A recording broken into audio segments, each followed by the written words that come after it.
Sa di inaasahang pagkakataon, dumating ka sa buhay ko. Di ko akalaing magkakasundo tayo.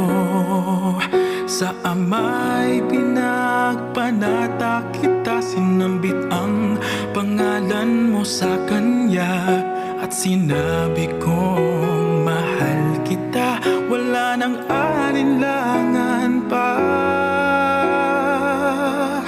Ikaw ang hiling sa ating Ama, ikaw lang ang iibigin tuwi na handang magtiis at maghintay. At sa tamang panahon, basbas at